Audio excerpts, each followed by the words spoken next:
इंदु और डीके मल्होत्रा दिल्ली में अपनी दो प्यारी बेटियों पिंकी और मिनी के साथ एक शांत और सुखी जीवन जी रहे थे। डीके एक सफल आर्किटेक्ट थे और उनका अपना फर्म था। डीके के लिए इंदु और उनकी दोनों बेटियां ही पूरी दुनिया थी। फिर एक दिन एक चिट्ठी ने उनकी पूरी जिंदगी का रुख ही बदल दिया।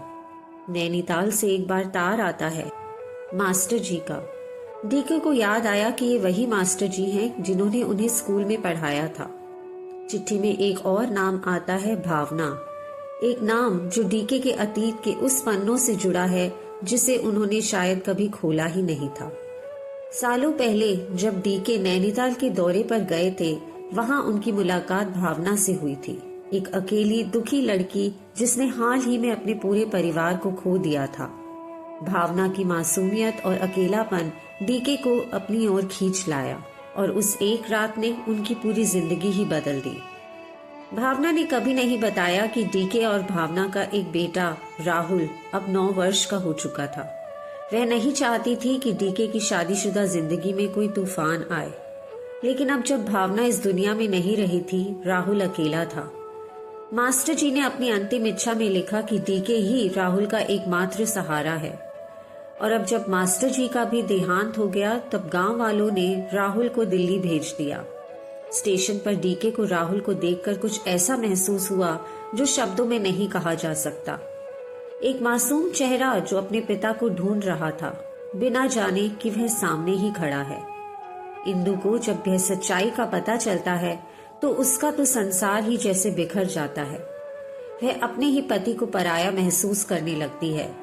राहुल उसके लिए उस धोखे की निशानी बन जाता है जिसे वह भूल नहीं सकती। लेकिन राहुल तो मासूम है, वह किसी का कुछ नहीं बिगाड़ना चाहता, वह सिर्फ प्यार चाहता है। वह जब देखता है कि मिनी और पिंकी को माँ कितना स्नेह देती है, वह उस ममता का स्पर्श अपने लिए भी चाहता है। धीरे धीरे राहुल बेटियों के साथ घुल मिल जाता है, पिंकी को मैथ सिखाता है और मिनी के साथ खेलता है। लेकिन इंदु के दिल की दीवारें नहीं टूटती। इंदु अपनी दोस्त चंदा से बात करती है जो तलाकशुदा है। इंदु तो बस अपने लिए लड़ रही होती है, अपने अतीत से, अपने वर्तमान से और उस बच्चे से जिसे वह चाहकर भी अपना नहीं पा रही। डीके के दोस्त सूरी और इंदु की दोस्त चंदा इस स्थिति में अपने अपने तरीकों से सलाह देते हैं। सूरी डीके को सलाह देते हैं कि राहुल को बोर्डिंग स्कूल भेज देना चाहिए ताकि परिवार में शांति बनी रहे। डीके राहुल को नैनीताल के सेंट जोसेफ कॉलेज में दाखिला दिलाने का निर्णय लेते हैं। राहुल जो डीके के साथ एक पिता पुत्र जैसा संबंध महसूस करने लगा था, इस निर्णय से बहुत दुखी होता है, लेकिन आखिर वह मान ही जाता है। एक दिन राहुल को एक कागज में डीके का नाम अपने पिता के रूप में दिखता है। वह स्तब्ध रह जाता है और घर से भाग जाता है। पुलिस उसे वापस लाती है और वह इंदु को सब सच बता देता है। इंदु जो अब तक राहुल से दूरी बनाए हुई थी, उसके मासूम दिल की पीड़ा को समझती है। अगले दिन जब डीके राहुल को ट्रेन में बिठाने स्टेशन ले जाते हैं, इंदु भी वहां पहुंचती है और राहुल को रोक लेती है। वह उसे गले लगाती है और अपने पति को माफ कर देती है।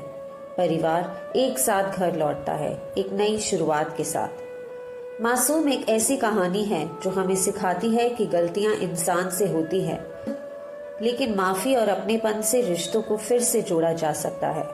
राहुल की मासूमियत, इंदु का संघर्ष और डीके का पश्चाताप, यह सब मिलकर इस कहानी को एक अनमोल रचना देते हैं।